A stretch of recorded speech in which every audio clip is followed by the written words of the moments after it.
about the Holy Spirit. Actually, itong series na to, discuss na to ni Pastor Wilbert, kung naaalala nyo, noong panahon ng pandemic. Diba? Yung tayo ay nasa mga tahanan pa at walang magawa, kundi manood tayo ng SCB every 5 o'clock ng hapon. Kasama sa na-discuss niya to, pero hindi ko maalala kung natapos niya to kasi napakahaba nitong series na to. Sabi ni Pastor Wilbert, ito yung pinakamakapal na libro na kanya nagawa, ito po yun. Kung gusto niyo bumili, wag sa akin, kay Pastor Wilbert. Bawal po ipasero kasi kawawa naman po yung author. Pinaghirapan niya to, binigyan niya ng may copyright po, baka mahuli po tayo na nagsisirox. Bibili po tayo sa kanila. Kung gusto niyo po, pag-aralan ulit itong kanyang series study. Amen? Pag-aaralan ngayon natin is the power of the Spirit-filled life. Amen? Pag-aaralan na natin kung sino ba ng Spirit na to? Kasi baka magkaiba tayo ng frequency. Baka ibang Espiritu na pumunta sa atin. Espiritu ni Kalanjaw. Diba? Ang pinag-usapan natin dito is the Holy Spirit. Sino ba ang Holy Spirit? Ang Holy Spirit is one in the triune God. Siya po isa sa triune God. Isa sa person ng triune God. Amen, siya ang Holy Spirit. At isang Diyos sila ng Father, Son, at yung Holy Spirit. Hindi sila, co-equal sila. May kanya-kanya silang job description, kanya-kanya silang trabaho, pero hindi naman ibig sabihin pag trabaho ng isa ay mukhang mas mataas. Mas mataas ng Diyos isa. Amen? Kaya si God Father, ay mas mataas si God Father. Kasi sa standard natin, ang tatay mas mataas kaysa sa anak. Diba? Pero sa kanila, wala pong mas mataas. Pwede yung kanilang mga job description, pwedeng mukhang mas mataas yung isa, pero isang Diyos sila. Hindi sila nagkakaiba. Amen? Naintindihan po? At isa pa, siya po ay person. Hindi man natin siya nakikita as may katawan o may hinihinga, meron po siyang emotion. Diba? Meron siyang decision, may sarili siyang decision. Meron siyang, kaya nga sabi nga, nagkakaroon siya ng emotion dahil meron siyang kanya-kanya, meron siyang decision, meron siyang, tawag ba dito, hindi mo siya pwedeng, kaya mo yan, pwedeng utusan, yes. Kasi meron siyang sarili pagpapasya. Amen?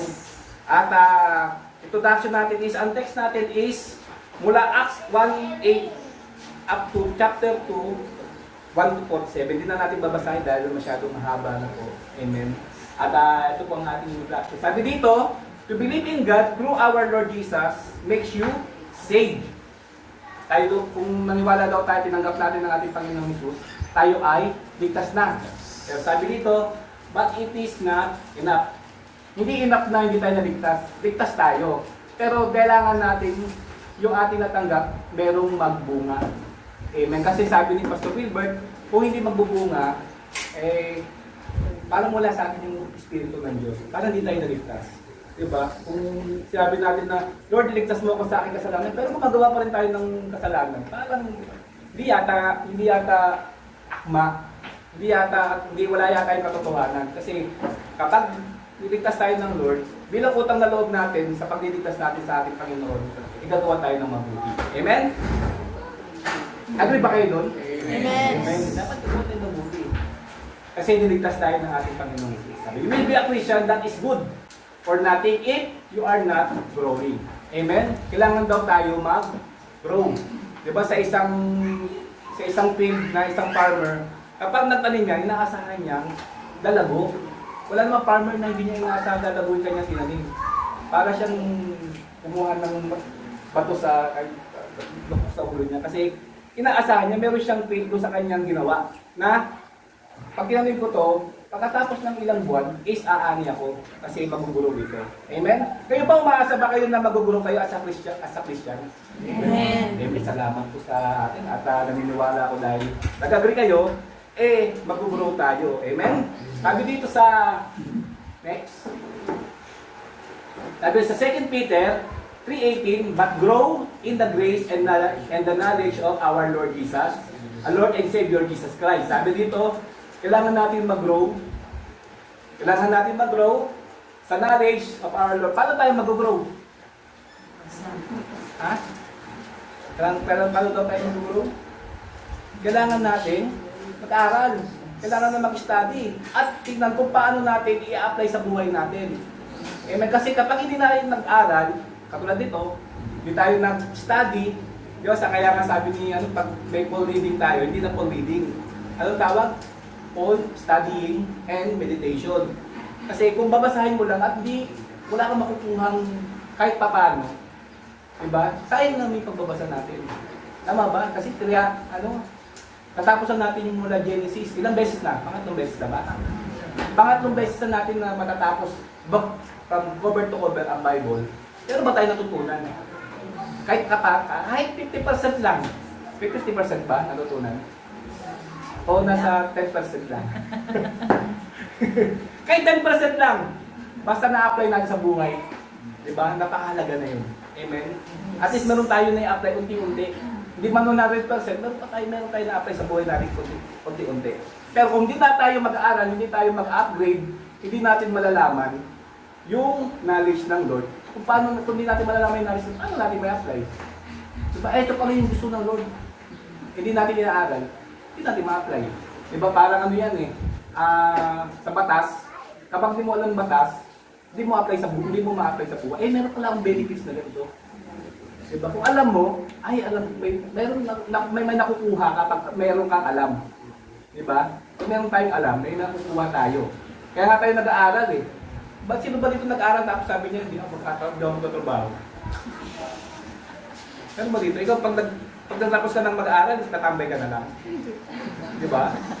Dapat may purpose yung pag-aaral mo. I-apply mo sa trabaho mo. Pagkatapos mo, i-apply mo siya, yung napag-alala mo, nagtatrabaho ka. Ganun din ang salita ng Lord. Kapag pinag-aralan natin kung paano natin ma-apply sa buhay. Kasi kung hindi natin ma-apply sa buhay, sabi dito, ay we are good for nothing. Sabi ni Pastor Lito. Diba? We are mediocre. Walang purpose. Hindi walang purpose yung pagbabasa natin, pag-aaral natin. Kaya kailangan may purpose. Amen? Ngayon, pag-aaralan natin ngayon, ang different experience with the Holy Spirit. Mula Old Testament hanggang New Testament. Tignan natin yung pagkakaiba. Kasi sabi ng may mga pag-aaral, may mga nagsasabi, Holy Spirit daw, kapag nawawala ba Holy Spirit pag pumunta sa atin? O talagang nasa sa atin na kapag tinanggap natin? Sa atin na ba? Nawawala ba Holy Spirit? Umaalis? Ha? Tayo ba yung umaalis? Tayo ba yung lumalayo? Amen? Ngayon pag-aaralan natin ngayon ang tatlong levels of experience with the Holy Spirit. Next. Yan. Unang-una, sa Old Testament, the Holy Spirit comes upon to the person who God chooses to accomplish a certain task. Amen? Ang Holy Spirit sa Old Testament ay comes upon. Ano ibig sabihin ng comes upon? Next po.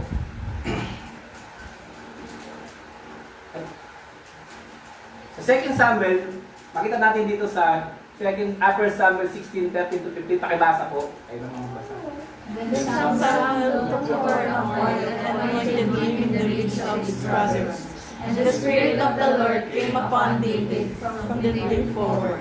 And Samuel rose up and went to Ramah. Now the Spirit of the Lord departed from Saul, and a harmful spirit from the Lord tormented him.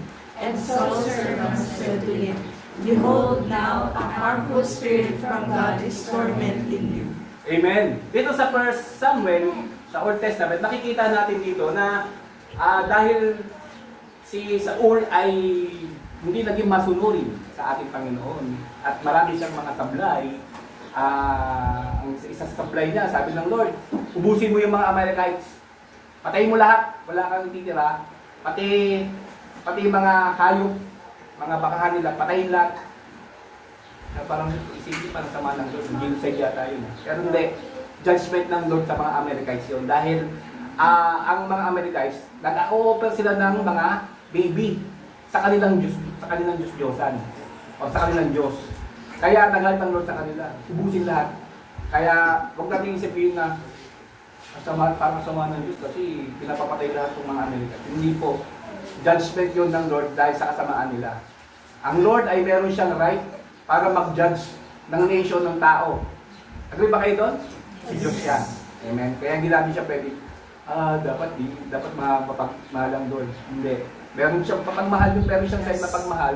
Meron siyang sign na dapat siyang justice. Meron siyang katarungan. Hindi pwedeng ganun mangyayari na nakikahayaan niya na gumagawa ng masama. Ba't ngayon mayroong gumagawa masama parang hinayaan ng Lord? Hindi, may araw din sila. Tindaan natin na may araw din sila.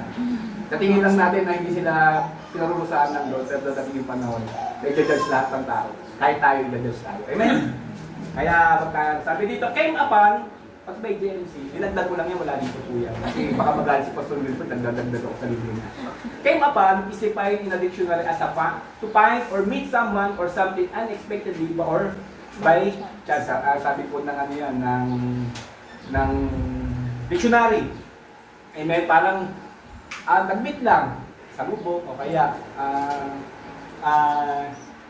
yung mga meron lang kayong pagtatagpo kasi si David di ba pumunta si Samuel doon, naghanap siya ng kapalit ni Saul, hinanap niya, wala pang anay, sabi niya wala na bang iba?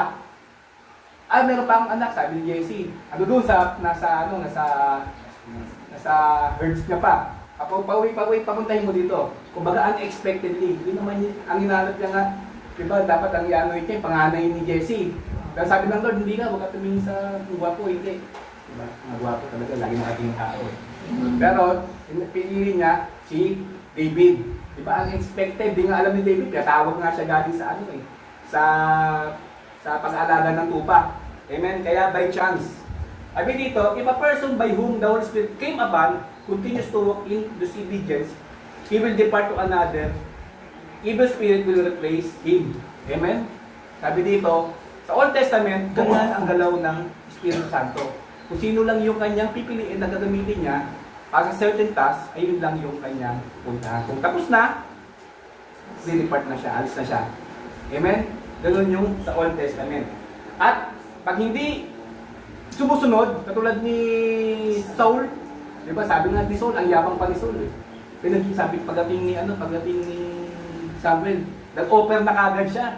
Sabi ni Samuel, hintay mo ako ng 7 days. Dadating ako diyan. Hindi makahintay si Saul. Ang ginawa niya, yung kanyang nakamgam doon sa Amerika, pinapatay ng Diyos, ginawa niyang offer. Wow, parang titignan natin, parang ganda ng kanyang adhikain, di ba? In-offer niya sa Lord yung mga mabubuting. Pero hindi, ang problema niya, hindi yun yung utos ng Lord. Kahit maganda yung ginawa niya, sa tingin ng tao, pero hindi yun yung commandment ng Lord. Amen? Kasi sabi ni Samuel, hintayin mo ako in 7 days. Pero nag-offer. Pagdating ni Samuel, nayabang pa ni Saul, sabi niya, nag-offer ako. Diba? Yung ganun pa niya, parang pinagmamalaki niya pa yung ginagawa niya. Pero sabi ng Lord, magdi-depart na ang Diyos sa iyo dahil hindi ka marunong sumunod. Amen? Kaya, ganun ang nangyari kay wala siyang repentant heart si Saul. Wala siyang repentant. Kahit na sinabi ni Saul yung mali niya, mayabang pa rin siya na nagmamalaki niya yung kanyang ginawa. Amen? Di katulad ni David, yung nagkasala kay David, diba ang bilis niyang lumuhod. Amen? Ang bilis niya lumuhod. Next. Sabi, dito si David naman, diba? Si David, dami ng kasalanan ni David. Sabi, si David doesn't want these things to happen in his life. That is why he really prayed to God that He will not take His Spirit from him. Pakikita natin yan sa Psalm 51 verse 10 to 11. Sabi dito, create in me a pure heart, O God, and renew a steadfast spirit within me. Do not cast me from your presence or take your Holy Spirit from me. Amen?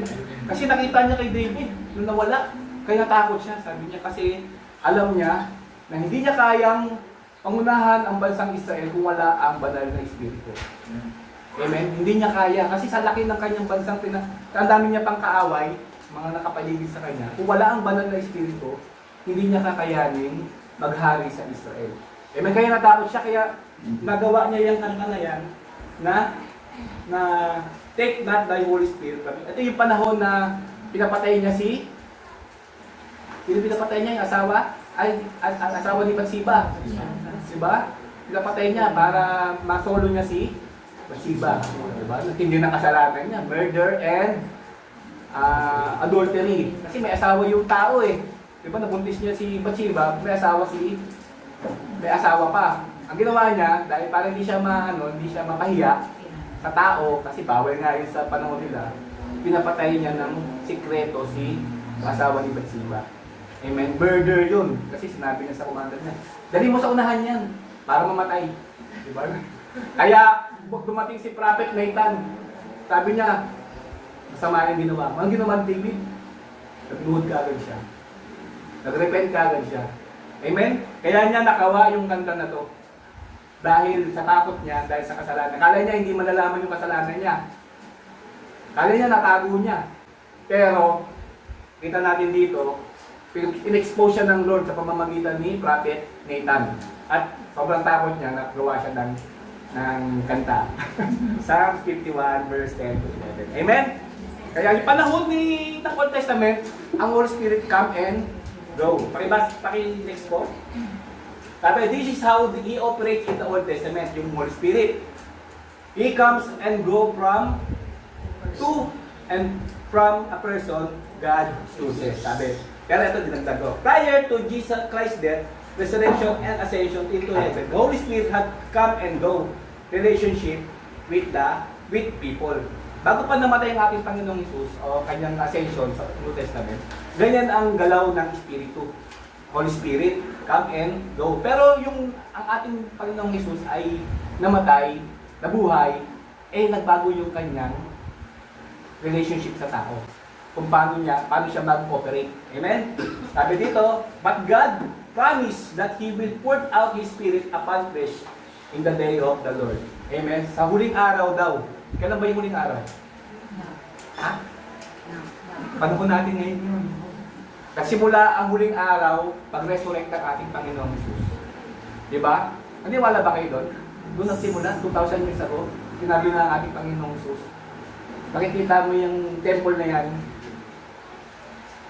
sisirain yan. Diba? Sabi, paano namin malalaman yung end of days? Sabi niya, yung kami temple, mawawala yan. Kailan nagsimula kailan nasira yung temple? 70 AD. 70 AD.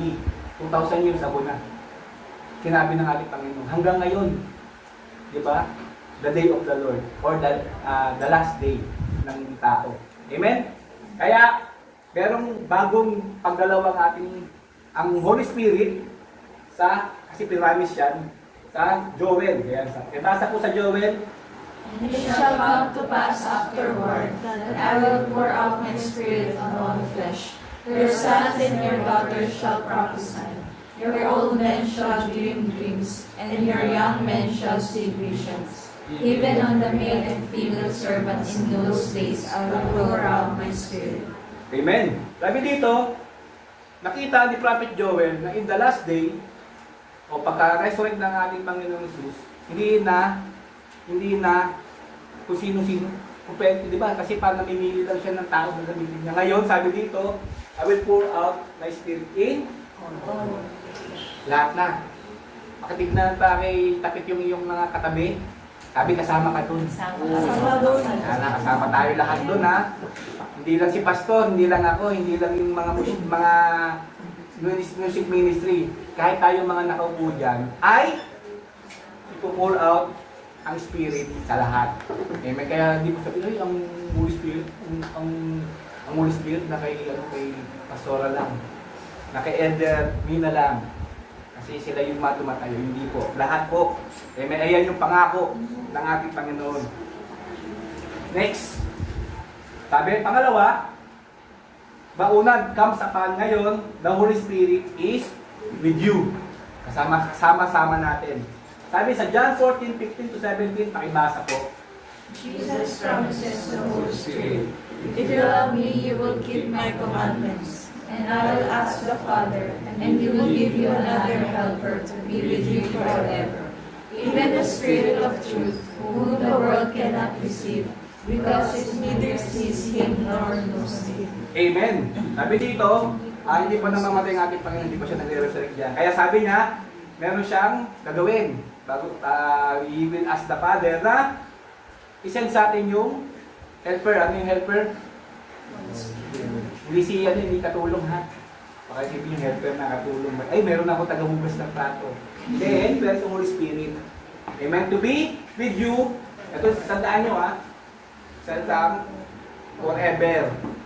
Diba nakaraan, para paalis-alis, punta dito, punta doon, kung sino lang kanyang i-choose para gamitin. Ngayon, sabi niya, it will be with you forever. Nawawala pa ba yung forever? Sa tao lang yung walang forever eh. Diba? Kasi ano, wala na forever kasi kung ngayon na artista, walang forever. Amen. Kaya sabi dito na, tinapisay ng ating Panginoong Jesus, o sinabi niya, dineclare niya na, darating yung panahon ng Holy Spirit ang helper ay sasain nyo sa walang hanggan. Hanggang siya ay dumating. Amen? At hindi lang doon, kundi you will know Him, He will dwell with you, and we will be in you. Ayan yung kanyang promises. Next. Sabi ito, with you generally means accompaniment, present, or agreement depending on the context, suggesting that someone or something is together with another person in agreement with them. Diba? Make agreement. Jesus said to His disciples that the Holy Spirit is with them because they are always with Jesus who has the Holy Spirit. Amen? Yung ating Panginoong Hesus ba, yung pupunta siya dito, kasama niya Holy Spirit. Amen? Diba? The day na siya ay nag-conceive, kasama niya na ang Holy Spirit. Tandaan natin, si Angel Gabriel, diba, yung nagpakita siya kay Mama Mary, sabi sa kanya, nagkukonceive siya ng lalaki. Lalaki, diba? Tapos, sabi niya, virgin pa ako, sabi ni Mary. Sabi, hindi yan, magkakaroon ng supernatural na conceive o magpupubuntis. Kaya sabi, pagkatapos ng pagkasabi niya, lumimlim ang Holy Spirit. Amen? Baka, huwag niyo isipin, baka kasi iba kasing pag-iisip, sabi, meron ba silang sex? Wala po, spirit po yun. Amen? Hindi nakipag-sex ang Holy Spirit kay Mama Mary. Baka yun ang sa isip niyo. Nilimliman siya para mag-conceive siya spiritually. Amen? Kasi ang Holy Spirit wala siyang sex. Wala siyang body organ. Okay? Ito wag po tayong ma-confuse. Pero, umpisa pa lang, kasi kailangan ng kapangyarihan ng Holy Spirit dahil magkakatawan tao ang ating Panginoong Jesus. Amen? Kaya kailangan niya ng power ng Holy Spirit. Kahit sa ministry niya, kapag nagpapagaling siya, kapangyarihan ba ni Jesus yun? Kapangyarihan ng Holy Spirit yun. Kasi nasa katawan tao siya at kailangan niya ng kapangyarihan upang magkapagpagaling at ang kailangan niya ang kapangyarihan ng Holy Spirit. Kaya kasama-sama niya lagi sa buong ministry niya o sa buong buhay niya ang Holy Spirit. Amen? But Jesus told to them that also that time would come that the Holy Spirit will dwell or be in you. Amen? Next po. Sabi dito, the Holy Spirit in you. Nasa sa atin na. Kanina, comes upon, pangalawa, with you, dahil hindi pa namamatay ang ating Panginoon. Pero pagkatapos ng kamatayan ng ating Panginoong Jesus, sabi dito ay magiging sumasa atin na. Amen? Sabi dito sa John 20:19-22, pakibasa po. On the evening of that day, the first day of the week, the doors being locked, where the disciples were for fear of the Jews, Jesus came and stood among them and said to them, "Peace be with you." Kaya lang, diba? Etong napakita sa ating Panginoong Jesus dito, nag-resurrect na siya dito. Nasa glorified body na siya. Kaya nga, sabi niya, peace be with you. Kasi baka pag nagpakita siya dun sa disciple, magtakbuhan eh. Kala nila, multo ang ating Panginoong Jesus eh. Kaya pagpasok niya dun sa mga disciple, sinabi niya kagad, peace be with you. Kasi pag hindi niya sinabi yun, ay, multo! Diba, takbuhan sila. Kaya, sa panahon ito ay, ang ating Panginoong Jesus ay nag-resurrect na. Kaya sa pakay, next po. When he had said this, he showed them his hands and his side. Then the disciples were glad when they saw the Lord.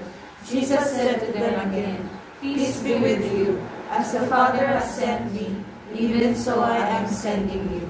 And when he has said this, he breathed on them and said to them, "Receive the Holy Spirit." Amen. Sabi dito, pinapakita dito na nag-resurrect na siya kasi pinakita niya ang kanyang kamay at ang kanyang nagkaliran na may napakuan, at pinagtusungan. Kaya sabi niya ulit, "Peace be with you." Baka matakot kasi nakikita butas niya. Next, sabi dito sa verse 22, "And when he had said this, he breathed on them and said to them, Receive the Holy Spirit." Amen. Sabi niya, inimpart niya ang Holy Spirit. Dito nagsimula ang pagiging born again. Kasi sa panahon nila, yung panahon na nagme-ministry si Jesus, ang Holy Spirit ay with you pa lang. Ngayon, binibigay niya na, ini-impart niya na. Kasi aalis na ang ating Panginoong Hesus at iiwan niya na ang Holy Spirit. Amen? Kaya dito, in-impart niya na ang Holy Spirit sa kanyang mga disciple. Next.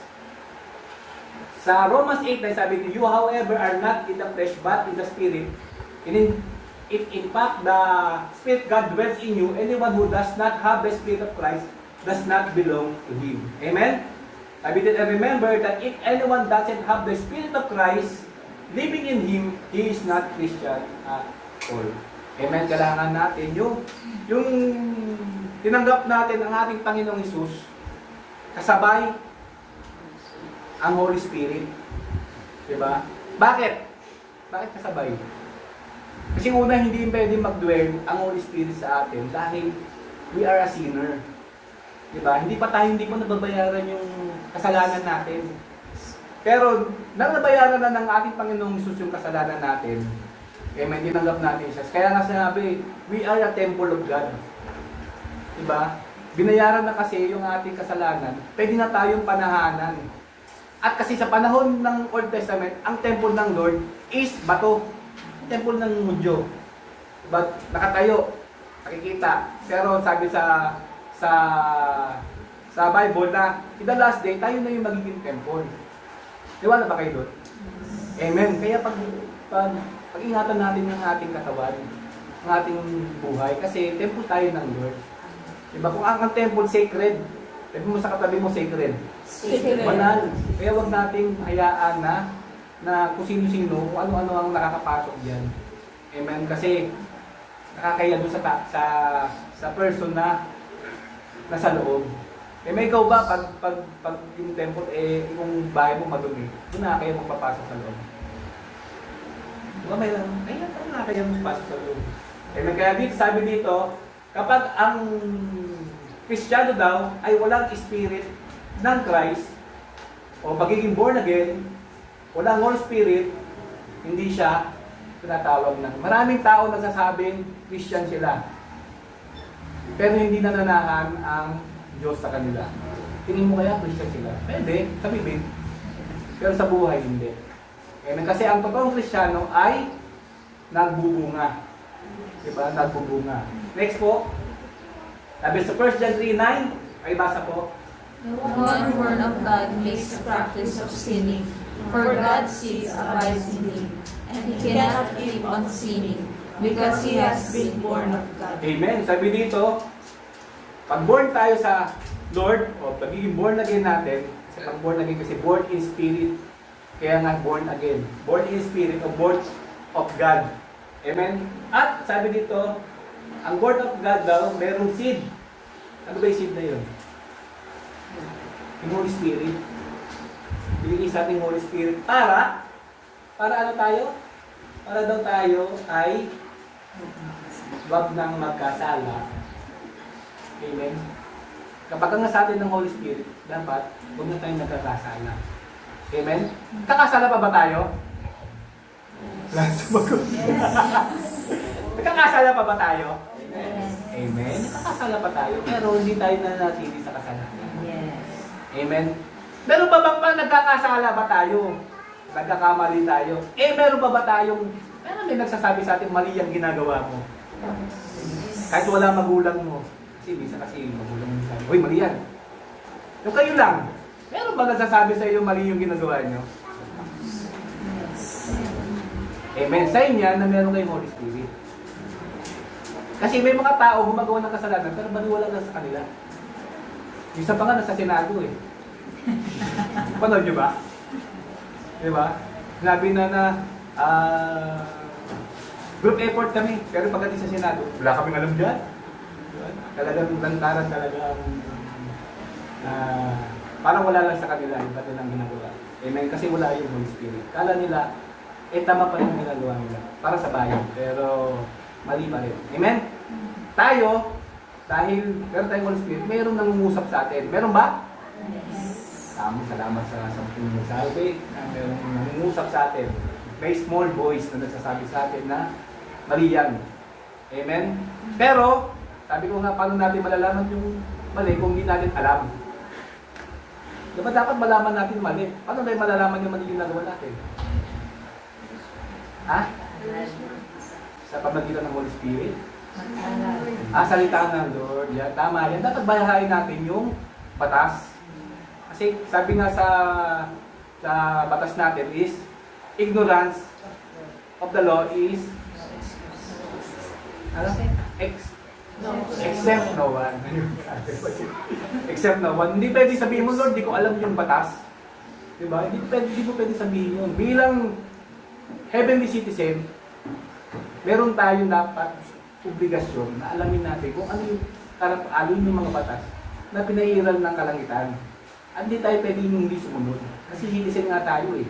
Diba? Sa isang citizen nga eh, kapag ang isang tao lumabag sa batas ng bansang yun, ang gagawin sa kanya? Dadalhin daw sa Hague. Diba? It's talagang ihabla sa korte at ikukulong. Diba? Kasi nakagawa ka ng nilabag mo yung batas ng bansa. Paano pa yung batas ng Lord? Diba? At di mo pwede sabihin na hindi ko alam. Amen? Kasi yung Bible, binigay na sa atin para alamin natin, para nagagawa natin yung kalooban ng Lord. Amen? Okay, sabi dito, paibalik ulit. Ay, sorry. Diba sabi dito, kapag born tayo ng God, hindi na tayo dapat nagpa-practice. Amen? Pag nagpa-practice pa rin, sabihin mo, baka tanongin natin yung sarili natin, born pa ba tayo ng, diba, walang conviction, kumbaga, kung walang conviction, tanongin natin kung baka talagang totoo ba talagang daw tayo na born again. Kayo na lang po makakasagot niya kasi luman ng conviction. Diba? Ngayon pa lang, siguro tingnan natin na born again tayo. Nang ang Holy Spirit ay nananahan sa atin. Amen? Amen. Next. Kaya hindi pwede yung maniwala yung once saved, always saved. Diba sabi nila, once saved, always saved. Pag na-save na ako, kahit gumawa na ako kasalanan, save pa rin naman ako. Hindi ako naniniwala doon. Kasi sabi doon sa Bible na ang na-born again, hindi na nagpa-practice ng kasalanan. Ang totoong born again, hindi na siya nagpa-practice ng kasalanan. Kaya yung nagsasabing okay lang na gumawa ng kasalanan dahil tinanggap niya na ang aming Panginoon, ligtas pa rin siya, naniniwala ako na hindi niya talaga natanggap ang aming Panginoon Jesus. Hindi talaga siya nagkaroon ng born again experience dahil ipapatuloy pa rin siya sa kanyang kasalanan. Amen? Sabi na, God sees refers to the divine principle or nature imparted to believers at salvation. Yung tinanggap natin yung ating Panginoong Jesus, na-impart sa atin yung Holy Spirit. Amen? Kasama yung sa benefits natin. Often understood as the indwelling presence of the Holy Spirit which empowers them to live righteously and prevent them from habitually practicing. Iba yung nagkamali, iba yung habitual. Sabihin mo, sinasadya mo na yung pagkakasala. Ina-abuse mo na yung grace ng Lord. Pag sinabi ina-abuse, gagawa ko ito. Hingi ako tawad mga bandang alas 4 ng hapon. Paghapon mo na ang gagawa kasalanan. Alas 4, hingi na ako ng tawad. Kung matabutan ka ng tanghalian, bangga ka ng e-bike sa Baklaran, hindi ako nakikinig ng tawad ko. Kaso nga lang, problema mo doon, dahil habitual na, o sinasadya mo ng kasalanan, baka wala nang pwedeng i-offer sa'yo na sacrifice. Diba? Kasi yung truth is, tinutwist mo na yung truth para sa pansariling leisure o pleasure. Amen? Sabihin mo sa Lord, Lord, tatakpan muna ng mata. Di ba? Para hindi niya makita yung ginagawa natin na kasalanan. Next, baptism of the Holy Spirit. Amen? Ito na yung final na promises sa atin na magkaroon tayo ng baptism of the Holy Spirit. Ang ating Panginoong Hesus, nang siya ay bumalik na, diba sabi niya, iiwan ko sa inyo ang Holy Spirit, kasi yun yung pangako niya sa John 10, di ba? Diba, magsasabi siya sa tatay, pumunta niya sa tatay Kumbaga, pinaalam niya na, mag-dwell na ang Holy Spirit sa bawat believer. Kasi tayo na yung tempo. Ang righteousness na ng Lord ang nasa sa atin. Kaya pwede nang mag-dwell ang Holy Spirit sa atin. Hindi yung righteousness natin kasi kung righteousness natin, hindi mag-dwell ang Holy Spirit sa atin. Kaya nag-dwell ang Holy Spirit sa atin is dahil sa righteousness ng ating Panginoong Hesus. Dahil binili na tayo sa ating mga kasalanan. Kung tayo lang, hindi pa rin tayo abot sa standard. Amen? Ng pagiging temple. Pero dahil ang nakikita ng tatay is yung righteousness ng ating Panginoong Hesus, pwede na. Hindi naman pwede, sabihin na pwede na, abusuhin natin. Amen? Amen. Nagigirip pa rin ng Holy Spirit. Pag-aaralan natin yan. Next. Sabi sa John 1:5, pakibasa po. John baptized with water, but you will be baptized with the Holy Spirit not many days from now. Amen. Baptism means that will be totally immersed, full wet, plugged in and out in the Holy Spirit so that they can empowered to become His witness. Sabihin ng baptism is totally immersed. Ang ibig sabihin nun ay totally surrender. Diba pag immersed ka, wala ka. Ang ibig sabihin diba ng baptism is paglilibing. Naalala nyo ba yung baptize kayo? Diba? Paglilibing, ibig sabihin nun, mamamatay na tayo sa ating simple desires, simple nature. Amen? At magkakaroon na tayo ng spirit nature. Amen? Kaya, sabihin nun ay 100% na ang Holy Spirit ang mag-dwell sa atin. Ang maghahari sa atin. Amen? Next. Baptism with the Holy Spirit is an experience following the receiving of the Holy Spirit. The day of the Pentecost is appointed time for outpouring, not for receiving of the Holy Spirit. Amen? Katandaan natin na sa Acts, di ba doon sila sa upper room, nag-pray sila at nagkaroon ng outpouring ng Holy Spirit. Naalala niyo ba yun? Nagkaroon ng apoy sa ulo nila. At nagkaroon sila ng mga iba't ibang wika. Doon sa upper room, nagkaroon ng outpouring ng Holy Spirit. Amen? Ang ating Panginoong Hesus nakaakyat na yan. Sabi, speaking in tongues in the day of the Pentecost is not the power Jesus spoke. Amen? Kasi isip natin ng ang speaking tongues, sino nakarinig ng speaking tongues? Speaking of unknown tongues, kanina natin i-budget kanina. Hindi ko alam paano yung sabi. Sabi, maybe a part ng Holy Spirit pero hindi siya yung full power ng Holy Spirit. Amen? Kaya sabi, speaking tongues in the day of the Pentecost is not the power of the Jesus spoke of. Manifestation ng Holy Spirit, pero hindi siya yung power. Pag-usapan natin yung speaking of tongues. Kasi baka marami kasing nakikita ko sa Facebook na obsolete na daw yan, hindi na dami nagamit, at magulo lang daw yan sa church. Kasi meron kasi sa isang church na sabay-sabay sila. Alam mo, online mambulan. Yun dati. Ganun ang mga manifestation dati, sabay-sabay. Sabay-sabay, tapos hindi na magkaintindihan. At parang gulo-gulo. Wala nang order. Na hahaluan. Oo. Kasi ang isip natin, pag nagsabay-sabay na, yan yung presence ng Lord. Diba? Tama ba? Ganun ba yung isip-isipan natin? Nung araw ganun yung presence ng Lord. Diba? Pag isa lang nag-speaking tongues, parang 10% na si Lord. Pag mga kalahati ng member ang nag-speaking, 50% si Lord. Yun ba yung gauge natin ng pagbaba ng Holy Spirit? Sabay-sabay na mag-tongues. Kaya yung pastor, labas na yung litid para mag-speaking tongues tayo. Yung iba, Wala pa. Amen? Pag-usapan natin ng speaking of tongues. Sa Acts 1:8, pakibasa po. But you will receive power when the Holy Spirit comes on you, and you will be my witnesses in Jerusalem, and in all Judea and Samaria, and the ends of the earth. Amen. Sabi dito, and you will receive power. Hindi sinabi dyan, and you will receive speaking tongues. Pag natanggap niyo ang Holy Spirit. Power ang sinasabi dito, hindi speaking in tongues. Diba? Yung power, siguro, ang speaking tongues, part siya ng power, pero hindi siya full na power ng ating Lord. Sabi, speaking in tongues is not the manifestation of power, it is a language given to us by God. Amen? Next.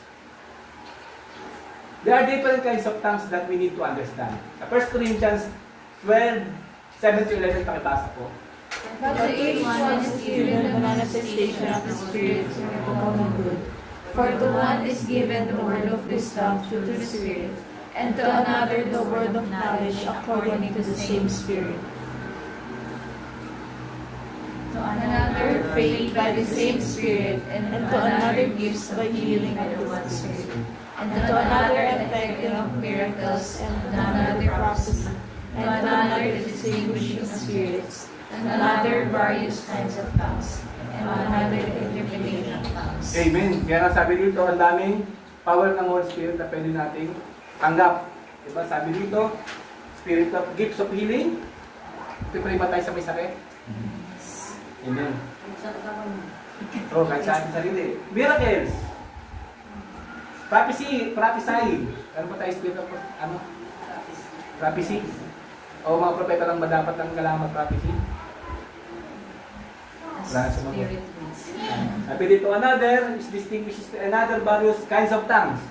Kasama yung tongues. And another is interpretation of tongues. Kaya ba natin mag-interpret? Mahirap mag-interpret. Kailangan talaga ng mga spirit. May gift ng interpretation. Pero kung sabi ng Lord, kung bibigyan ka ng, di ba? Desire. Bigyan tayo ng interpretation of tongues. Next. But one, One and the same Spirit works all these things, distributing. Ay, mali. Sige, pala. Tatama yun. Nadoble ko lang yung salita. Each one individually, just as He wills. Amen. Dinidistribute daw yung mga gifts individually, just as He wills. Amen? Diba? Kung sino yung may binigyan ng Lord, sino may desire, ay bibigyan niya. Next. Unang-una is the tongues of men. Sabi sa 1 Corinthians 13:1, if I speak with the tongues of men and of angels, but do not have love, I have become a noisy gong and a clanging cymbals. Amen. Pinakita natin dito yung tongues of men. Ano ba yung tongues of men? Ito yung ating native language. Ano ba yung native language? Ito yung Tagalog, Ilocano, Ilonggo, Bicolano, ayan, ang dami, di ba? Sa Pilipinas pa lang, parang 100 plus yata na dialect. Punta ka lang dito sa Tarlac, yung itlog, pagdating sa Pampanga, ibon na. Tama ba? Dito sa Tarlac, itlog lang. Pero ang tawag sa Kapampangan ng itlog, ibon. Tama ba? Ibon. Ibon na kagad. Lumaktaw lang ng isang teritoryo. Diba? Nag-iba na. Kaya sabihin nun, napaka-diverse ng Pilipinas. Kasi konting lakad lang, nagbabago na kagad yung dialect. Diba? Pangasiense, Sambalis ba? Tagalog? Ilocano. Yan, ang dami. Saka Sambalis. O Sambalas, meron pang Igorot. Ang dami salita ng Pilipino. Ayun yung tinatawag na tongues of men. Amen? Nagkakaintindihan tayo, Tagalog, dahil tongues of men. Next, intindihan yung tongues of men, yung native language natin. Mangalawa is tongues of angel. In 1 Corinthians 3:37, if I speak with the tongues of men and of angels, but do not have love, I have become a noisy gong or a clanging cymbal. Amen. Yung tongues of men, tongues of angel, kahit si Pastor Wilbert, hindi pa rin makarinig. Kahit ako, hindi pa rin ako nakarinig kasi wala naman yung angel na nagsalita sa akin. Pero yung mga prophet ng araw, di ko alam kung paano, di ba sila prophet Samuel, sila prophet Peter, di ba nakausap nila yung angel? Hindi natin alam kung ano ba yung kanilang lingwahe. Dati malaman. Dati alam kung Hebrew ba yung salita natin pagdating natin. Parang isang language na rin. Ano kayo gagamitin natin? Doon natin malalaman kapag nandito na tayo sa langit. Ano salita kaya? Gamitin ba natin yung native language natin? Or natin malaman? Kaya wala tayong alam kung ano yung tongues of angel kasi di pa tayo nakarinig. Siguro pag nagsasalita ang angel, pag punta sa tao, kung ano yung native language ng tao, ayun din yung sinasabi niya para magkaintindihan. Kasi pag nagsalita ng tongues of angel sa propeta, mapapatingin na ng masama yung propeta, hindi sasabihin ito. Diba sila magkaintindihan. Pangalawa is foreign tongues. Foreign tongues, unknown to the speaker but understood by the hearer. Diba pag nagsalita ko, anyong, ano yung sabihin nun? Hello. Oo, di ba? Naintindihan niya. Isa ako, hindi ko naintindihan. Kasi, yung speaker, hindi niya naintindihan yung nagsasabi niya. Pero yung nakakarinig, alam niyo yung pinagsasabi. Di ba? Baga, nalaman ko yung salitang Koreano na hindi naman ako nag-aaral ng Koreano. Kaya bigla ako nag-Spanish. Na hindi naman ako nag-aaral ng Spanish. Di ba? Hindi ko naiintindihan sa sabi ko, pero naiintindihan ng kausap ko. Ayun yung foreign tongues. Kailangan talaga ng supernatural dyan kasi nahirap yun. Hindi kayo nag-aaral ng lingwahe ng ibang bansa o ibang ano, pero naiintindihan niya. Ikaw din mo naiintindihan. Kailangan ay supernatural na pangyayari, kailangan mangyari ito. Walang Holy Spirit, hindi magagawa yun. Pero nangyari yun. Dito sa Acts 2 po, 1-4, pakibasa po. When the day of Pentecost arrived, they were together in one place. And suddenly there came from heaven a sound like a mighty rushing wind, and it filled the entire house where they were sitting. And divided tongues as of fire appeared to them, and rested on each one. And they were all filled with the Holy Spirit, and began to speak in other tongues, as the Spirit gave them Amen. utterance. Kaya sabi dito, kung magsasalita tayo ng foreign tongues, kailangan natin ng kapil na Holy Spirit kasi hindi natin magagawa yun kung wala ang Holy Spirit. Kung sasalita ko ng Koreano, hindi ko magagawa yun. Diba? Na fluently. Diba? Fluently pa yun. Kasi pag anyong lang, wala. Hanggang doon lang. Kasi talaga, makaka-create ka ng sentence na naiintindihan ng nakaka-rinig. Amen? Next. Buwa ba? Pakibasa. Ayan, sa taas muna. It is also the tongue of man, but foreign to the speaker, yet understood by the hearers. Pakibasa sa Acts 2:5-11. Now there were dwelling in Jerusalem Jews, devout men from a nation under heaven. And at this sound the multitude came together, and they were bewildered, because each one was hearing them speak in his own language. And they were amazed and astonished, saying, Are not all these who are speaking Galileans? And how is it that we hear each of us in his own native language? Parthians and Medes and residents of Mesopotamia, Judea and Cappadocia, Pontus and Asia, Phrygia and Pamphylia, Egypt and the parts of Libya, belonging to Cyrene, and visitors from Rome. Amen. Sabi dito, sabi ng mga nakarinig, di ba mga taga Galileo itong mga to?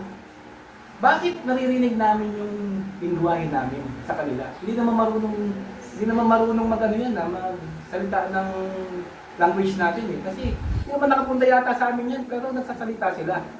At yung kanilang sinasabi, merong sense. Baka magdala tayo, wala naman sense. Ito may sense.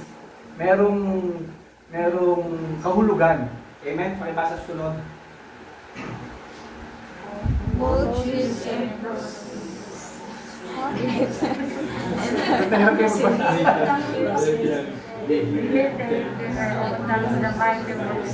Balit ba yung letra? Nalakihan ko sa susunod. Nakakabulol. Proselytes ba yan? Parang talagmay, parang mabato. Pero dito sabi, yung nakarinig, sabi, we hear them telling in our own language the mighty works of God. May sense. Di ba? Naririnig nila ang kabutihan ng Lord. Ang kapangyarihan ng Lord sa sinasabi nila. Meron nangyari niyan, naalala ko. Christian siya, nahuli siya sa Saudi in 1990s. Kasi yung setting na pakipis naman ganyan. Kapag nahulihan ka ng, meron kayo ng Bible study kayo.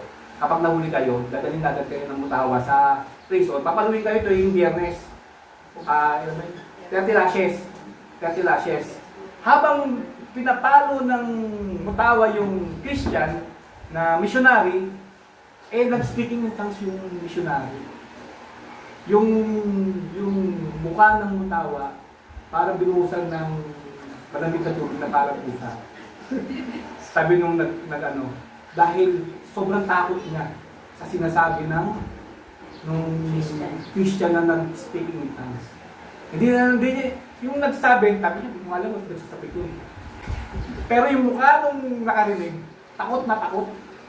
Isipin nyo, takot na takot. Ininto na kasi ang batas nila, kailangan matapos yung 30 lashes para matapos na yung punishment hanggang makalawala sila. Pero hindi na natapos dahil sa sobrang takot ng mapalo sa kanya at pinalabas na kagad, pinauwi na kagad siya sa bansa nila.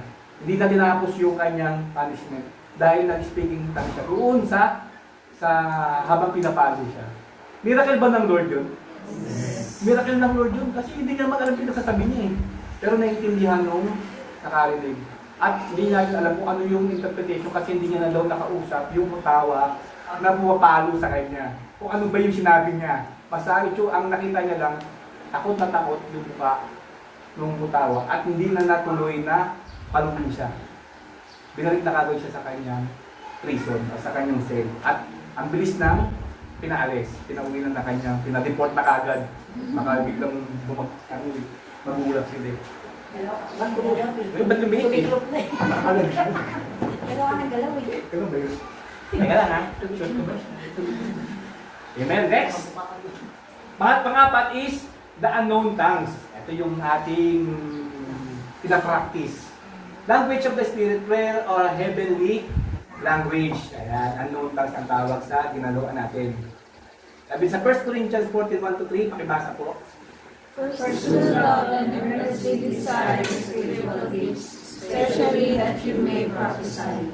For one who speaks in a tongue speaks not to men but to God. For no one understands him, but he utters mysteries in the Spirit. Amen. Ang gift of tongues is walang nakakaintindi kahit yung nagsasalita, kahit yung nakakarinig, hindi niya rin naiintindihan. Kasi sabi dito, ang tongues na yon is not for men, not to men, but to God. Amen. Kaya ang nakakaintindi lang ay ang Lord. Ang Diyos na nakakaintindi kasi He utters mystery in the Spirit. Amen? Kaya yun yung ating speaking in tongues o unknown tongues. Next. Ay basa ulit. Tarutong pa pala. On the other hand, the one who prophesies speaks to the people for their upbuilding and encouragement and consolation. Amen. Sabi dito, the unknown tongues is our spirit language to communicate God. Tayo mismo hindi natin naiintindihan. Bisa pag nag-speak yung tongues ko, kung ano yung gusto kong sabihin sa isip ko, nasabi ko lang sa speaking tongues. Hindi ko lang kung ngayon nga talaga niya sabi ko. Basta yun na sa isip ko. Papuri sa Lord ako nag-speaking tongues ako. Kaya meron akong tawag doon?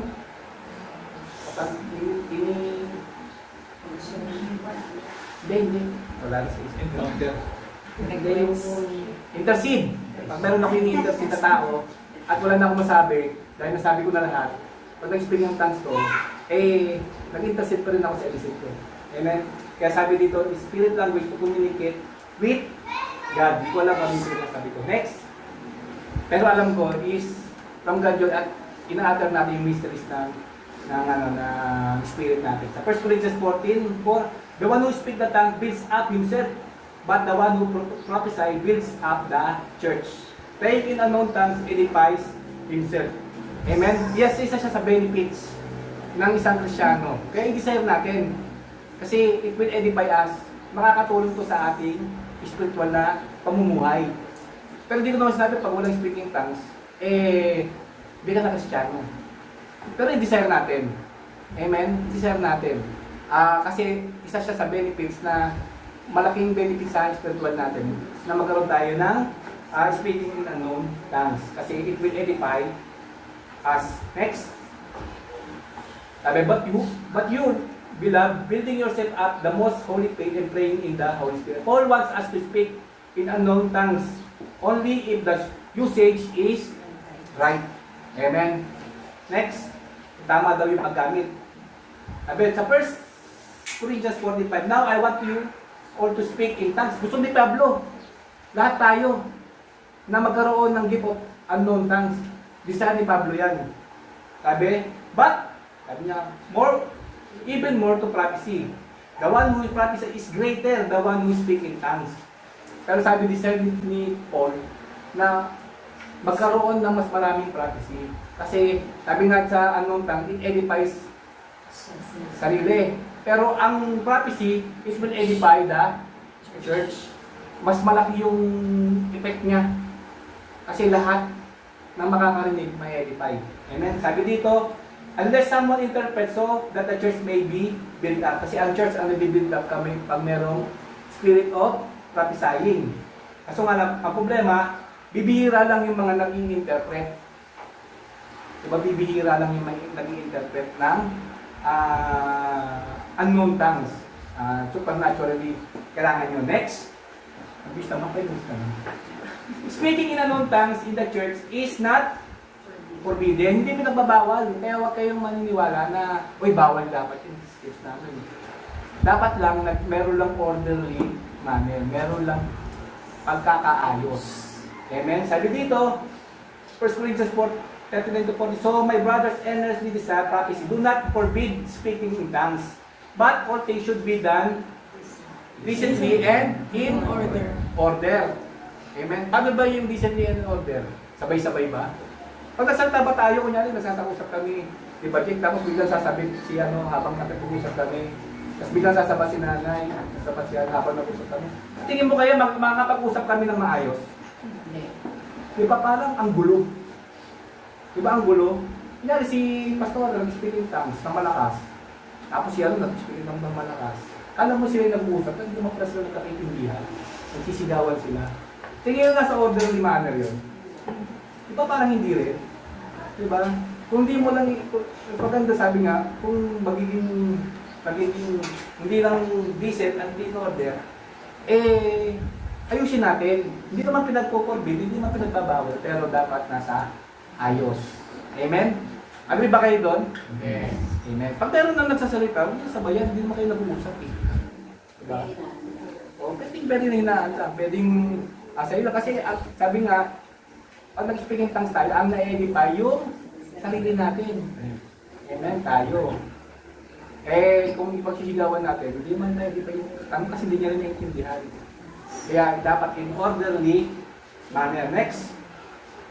Speaking in unknown tongues, prayer language is a language given to all who receive the Holy Spirit. It is because it is the language of your spirit. It is a matter of time that will develop as you activate it. Amen. At tulad ng isang bata, pag baby pa, si Sandy Pot, diba ang unang alam niya lang? Diba? Tapi habang tumalaki siya, nagkakaroon na siya ng mga word. Ano mga unang word niyan? Dada, mama, diba? Kasi yun yung laging naririnig. Yan sa mama mo, dede, yan. Yan yung mga first word ng bata. Pero habang lumalaki siya ulit, meron na siyang mga sentence. So nga lang, medyo magulo pa kasi, ato, kutkot yan, yung mga salita ng mga bata, puro T. Yan si EJ nung araw. Ha? Kasi puro T, lahat ng K, nagiging T. Ato. Kaya, nade-develop. Hindi bang ibig sabihin na pag salita ka ng ganung 4 years old ka, pagdating mo ng grade 5, ganun pa rin mo salita sa school. Ato. Tawanan ka ng mga classmate mo, mabubuli ka ng teacher mo. Ano? Ato, laki mo na, ato pa rin. Diba? Nade-develop. Amen. Ganyan din yung prayer language natin. Isa, isa lang yung sila po, la la la la la, na na na na na, sayaw-sayaw, di ba? Pero habang pinapractice natin, di ba? Na-practice natin, nagkakaroon na ng mga iba-ibang words. Amen? Iba-ibang word. Na-activate siya at nade-develop siya kung lagi nating pinapractice. Sino nag-aaral ng Koreano? Chinese. Wala nag-aaral dito lang. Inuungan lang nila. Di ba may mga kabataan ngayon, may hilig mag-aaral online ng mga iba-ibang mga language na smart nag-aaral. Nag-aaral ng Korean. Iba kasi nung uso, para pag nanood daw ng Korean novela, hindi na babasahin yung Kung naman siya namang bakang. hindi naman babasahin yung subtitle, naiintindihan mo. Advantage.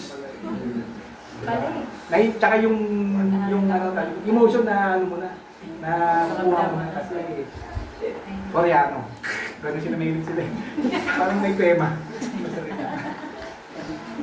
Di ba pag nagsalita mo lang parang may tema? Dahil makatila lang muna. Oo. Hindi sila nagkakaroon ng sore throat. Next. Sabi, how to learn and develop this prayer language or speaking unknown tongues. Sabi dito, malapit na tayo. Sabi, always connect the Spirit to the Father in prayer. Next, sabi sa Galatians 4:6, and because you are sons, God sent Spirit of His Son into our hearts crying, Abba, Father. Always connect to the Father pag na-pray tayo. Next, sabi, expose yourself in a corporate prayer and flow with the Spirit of praying in and intercession. May pag meron kang naririnig na nag-speaking tongues, diba meron kang pero huwag mo namang sigawan kayo. Sabi lagi in orderly manner. Pero sabi dito, pero tayo mag-pray corporately. Kasi lalo na kung nagpa-pray tayo corporately, tapos ang dami na natin nasabi, na-pray na natin lahat, pero ay pa natin matapos yung presence ng Lord. Diba? Kasi tayo mag-speaking of tongues, pero in orderly manner. Nasa ayos, nasa decent manner. Sabi ito, Ephesians 6:7, pray on all times in the Spirit with all prayers and supplications. To that, keep alert with all perseverance, making supplication for all the saints. Diba sabi, pray without ceasing. Manalangin ng walang patil. Mahirap yun. Kasi mauubusan ka ng sinasabi. Kaya meron tayong spirit language para pwedeng idugtong doon sa ating prayer. Amen? Kung gusto natin, wag munang kumula sa presence ng Lord. Amen?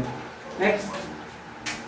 Sabi dito, activate your prayer language by imitating those who are speaking fluently in tongues around you. Amen? Pero pag sinabi ni Banjik na lalala ka na rin.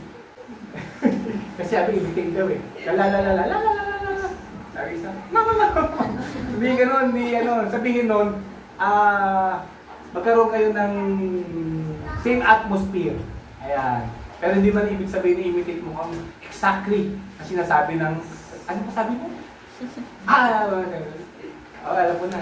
Parang hindi ko nakuha yung syllables. Diba? Hindi, wag naman ganun na talagang word by word gagayahin mo paano magkaroon kayo speaking of tongues. You can imitate the atmosphere ng spirit. You must start 1 or 2 syllables but continue to press in until you develop your own tongue. Amen? Okay? Diyan na muna tayo may stop. Sorry, mahaba pa eh. Dapat, kaso nga lang,